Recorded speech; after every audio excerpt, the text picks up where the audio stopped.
Hello guys, topic we'll be covering today is epithelium tissue का histology. So let's begin. Histology start करने से पहले it's important to know कि कौन से stains use होते हैं. We use H and E stain. H stands for hematoxylin, E stands for eosin. अब hematoxylin है एक basic dye, eosin है एक acidic dye. अब acid and base react करता है to form some substance and ये फिर कुछ particular color देगा. Base reacts with acid to form some other substance and ये कुछ डिफरेंट कलर देगा. तो इसी बेसिस पे these dyes stain different things of a cell. For example haematoxylin है एक बेसिक डाई है तो एसिडिक स्ट्रक्चर्स के साथ रिएक्ट करेगा. Acidic structures in the cell are nucleus, तो haematoxylin dye will react with nucleus and stain it in a purple colour. वैसे ही ईओसिन है एक acidic dye, it will react with cytoplasm का जो मैट्रिक्स है इसके साथ रिएक्ट करेगा and it will stain it pink. तो ये बात सबसे पहले क्लियर होनी चाहिए ना. एपिथेलियम टिश्यू का क्लासिफिकेशन देख लेते हैं. Epithelium tissue can be classified as simple and compound based on the layers. Simple epithelium में होता है सिंगल लेयर, मतलब single layer of flat cells are present. Compound epithelium में होता है multi layer. To understand this better, कैसे arrange होते हैं सेल्स, कैसे स्ट्रक्चर दिखते हैं, we'll also look at the histological slides once we cover up the classification. Compound epithelium भी क्लासिफाइड होता है stratified and transitional based on के वो लेयर्स स्ट्रेच हो सकते हैं या नहीं.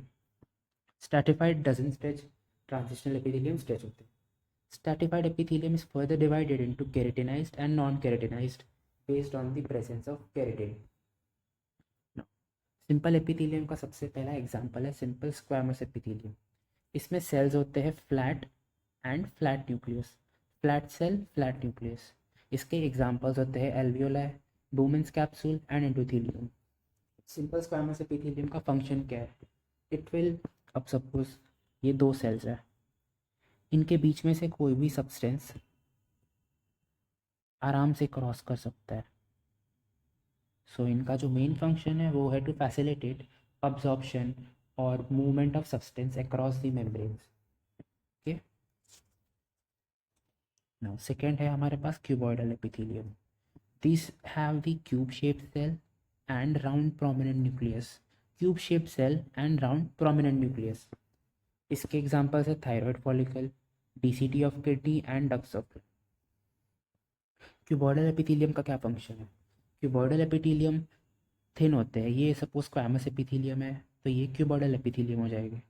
ये थोड़े थिन, अ बिट थिकर होते हैं, तो ये सब्सटेंस के अब्जॉर्प्शन के लिए नहीं रिस्पॉन्सिबल होंगे. This will only help in the secretion of substances, secretion of any glands into the ducts.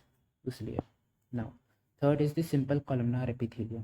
Sales are column shaped and nucleus is oval towards the base. ठीक है, फिर ये प्रेजेंट होते हैं लाइनिंग ऑफ स्टमक में, intestine में and gall bladder में. ये गॉल ब्लैडर में प्रेजेंट होते हैं. ये हम लोग को आया था ये यूनिवर्सिटी एग्जाम के एमसीक्यू में कि गॉल ब्लैडर का कौन सा एपिथेलियल लाइनिंग होता है. So the answer is simple columnar epithelium.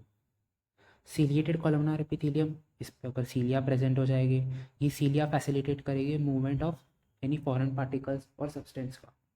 So they are present in the uterine tube. Uterine tube में दी सीलिया विल, सपोज ये ओवम है जो ओव्यूलेशन के बाद बाहर आया, उसको फिर मूवमेंट कराएगी. Small bronchi, this will they will throw out all the foreign particles through the head. Now fifth example है सूडोस्ट्रैटिफाइड कॉलमनार एपिथेलियम. इसमें क्या होता है? When we look at the histological slide we notice many nucleus present in such manner. So we will consider, जब हम first time देखेंगे तो लगेगा जैसे कि ये स्ट्रैटिफाइड एपिथेलियम है, मल्टी लेयर्ड है. But when we look closely we find that ये जो सेल्स है सारे एक ही लेयर में अरेंज्ड है इस मैनर में. It appears like stratified, but actually cells are arranged in a single layer. So that's why it's called as pseudostratified epithelium. Pseudostratified epithelium का एग्जाम्पल है रेस्पिरेटरी ट्रैक्ट में ट्रेकिया एंड ब्रोंका है. Will see it later histological slide में और properly. Transitional epithelium are stretching. इसकी जो transitional epithelium है we can differentiate it with the stratified epithelium based on the arrangement of this. तो इसमें 4 to 6 sales के layer होते हैं। ईच लेयर में बताता हूँ कैसे होते हैं। सबसे जो ये है बेसमेंट मेम्ब्रेन, सबसे जो डीपेस्ट लेयर होता है वो होता है सर्कुलर। उसके ऊपर का लेयर होता है pear shaped and the outermost layer होता है अम्ब्रेला शेप और dome shaped. One second, basement membrane आ गया, सर्कुलर शेप सेल्स आ गए, पेयर शेप सेल्स आ गए एंड देन अम्ब्रेला शेप्ड और डोम शेप्ड। यहीं पे ये लिखा है deepest cell layer are round, middle layer is pear shaped, surface cell layer is umbrella like. Examples are ureter, urinary bladder and proximal path of urethra. ये सारे urinary system के part है, इसलिए ट्रांजिशनल एपिथेलियम को urothelium भी बोलते हैं। Now stratified epithelium. Stratified epithelium based whether keratin is present or not. We can classify as keratinized and non-keratin. Keratinized में है epidermis of the skin example. Non-keratinized के पार्ट है oral cavity, pharynx, esophagus, vagina and anal canal. Now how we will know कि keratinized present होता है या non-keratinized present होता है किसी particular region। तो इसका मैं एक ऐसे होमोलोगस एग्जाम्पल देता हूँ। जैसे अभी केराटिन है, केराटिन प्रेजेंट होता है हेयर्स में, हेयर्स होते हैं ड्राई, तो वैसे ही हेयर्स जैसे ड्राई है वैसे स्किन भी ड्राई होनी चाहिए, तो स्किन में होता है केराटिन प्रेजेंट। अब सपोज ओरल कैविटी, कोई भी वेट सरफेस है जैसे कि हो गया oral cavity, anal canal, vagina, तो वो भी डायरेक्टली कांटेक्ट में आते हैं एनवायरनमेंट के, बट उनका सरफेस कैसा होता है वेट, ड्राई नहीं होता। On the other hand skin होती है ड्राई, इसलिए ड्राई सर्फेसिस पे प्रेजेंट होता है केराटिन, तो वो केराटिनाइज का एग्जांपल। वेट सर्फेसिस पे प्रेजेंट नहीं होता केराटिन, तो वो नॉन केराटिनाइज का एग्जांपल। ठीक है, now will look at the histological slides, but first let us look at how each epithelium will look like. Squamous epithelium हो जाएगा flat cell and flat nucleus का। क्यूबॉइडल एपिथेलियम हो जाएगा cube shape cell and round prominent nucleus. Columnar का column shape cells and basal nucleus होगा, nucleus towards the base होगा and elongated होगा। Pseudo stratified will appear multi layered but होते हैं single layer, and ऐसे multiple level पे nucleus दिखेंगे। ये हो जाएगा transitional epithelium, round shape cell, pear shape cell and then dome shaped और अम्ब्रेला शेप सेल।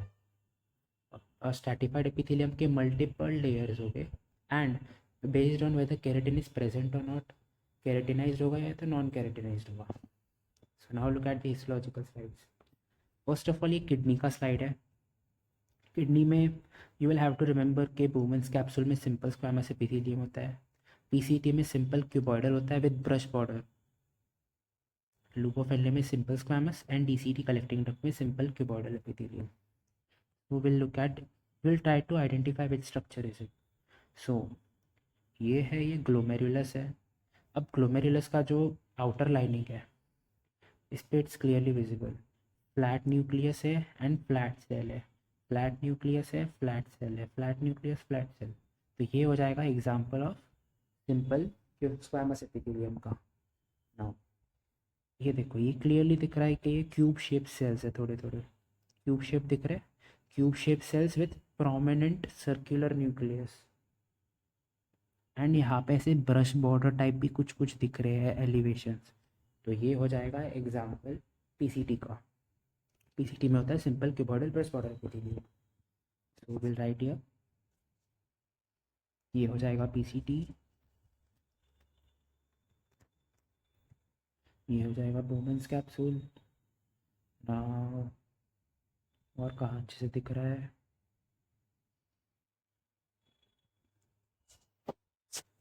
ये यहाँ पे भी दिख रहा है कि ऐसे स्क्वैमस एपिथेलियम है, बट ये बहुत साइज में छोटे हैं। तो सिंपल स्क्वैमस कहाँ होता है, लूप ऑफ हेनली में, तो ये हो जाएगा लूप ऑफ हेनली। ओके,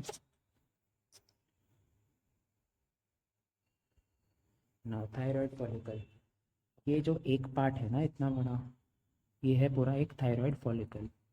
तो थायराइड फॉलिकल का जो लाइनिंग एपिथेलियम होता है वो ऐसे होता है क्यूब शेप सेल एंड ऐसे होता है nucleus. So this is an example of simple cuboidal epithelium. Now stomach में होता है simple columnar epithelium. स्टमक हो गया, इंटेस्टाइन हो गया, उनमें होता है कॉलमनार एपिथेलियम. नीचे गॉल ब्लैडर का भी साइड है, गॉल ब्लैडर में भी होता है सिंपल कॉलमनार एपिथेलियम. इसमें बहुत क्लियरली विजिबल है. ये हो जाएगा इलोंगेटेड सेल्स एंड ये इलोंगेटेड उनका nucleus towards the base. So this is an example of columnar epithelium simple. Now stomach में भी क्लियरली विजिबल, इतना क्लियरली नहीं है but still I will try. ये जो डार्क दिख रहा है ना डॉटेड स्ट्रक्चर्स, ये सब है न्यूक्लियस एंड ये इलोंगेटेड सेल्स है उसके.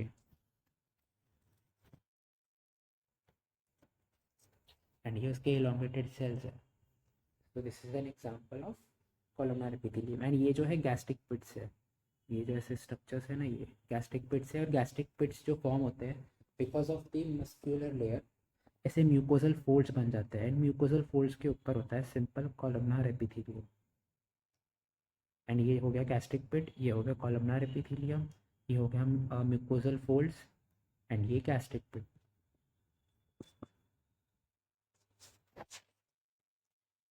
कि वी हैव ट्रेकिया. ट्रेकिया में होता है pseudo ciliated pseudo stratified columnar epithelium, जिसको हम बोलते हैं रेस्पिरेटरी एपिथेलियम, सीपीसी. अब देखो यहाँ भी बहुत क्लियरली विजिबल है, मल्टीपल लेयर्स दिख रहे हैं न्यूक्लियस के, बट सेल्स प्रेजेंट है सिर्फ एक ही लेयर में. राइट, एक यहाँ पे है सेल, एक यहाँ पे है न्यूक्लियस, बट ये प्रेजेंट एक ही लेयर में ऐसे. तो ये अपीयर होता है मल्टी लेयर्ड बट है सिर्फ एक ही लेयर का cell. So this is an example of ciliated pseudostratified columnar epithelium trachea. Next we have urothelium. अब मैंने यूरोथीलियम में बताया था, नीचे होते हैं सर्कुलर सेल्स, इसमें होते हैं पियर शेप सेल्स एंड ऊपर होते हैं umbrella shape cells. So it's clearly visible. ये हो जाएगा circular, pear shaped, umbrella like. Circular, pear shaped, umbrella, dome shaped और umbrella shaped cell. Oesophagus. Oesophagus है एक wet surface. Oesophagus wet surface है तो वहाँ पे केराटिन नहीं प्रेजेंट होगा. तो this is an example of non keratinized stratified epithelium. अब यहाँ पे क्लियरली तो विजिबल नहीं है बट ये जो डॉटेड स्ट्रक्चर्स दिख रहे हैं वो है multiple nucleus. These are arranged in multiple layer. Last is the example of stratified squamous epithelium which is thick skin. तो ये जो इतना लेयर दिख रहा है ये पूरा है केराटिन. ये नीचे है एपिडर्मिस, नीचे है डर्मिस और skin.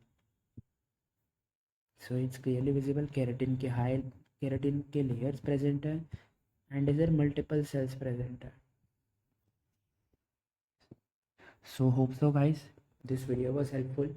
See you in the next one. I'll be soon covering all the histological topics, all the histology of different various systems, but first we'll complete with the general histology. Next video will be on the cartilage and bone and other connective tissues. Thank you.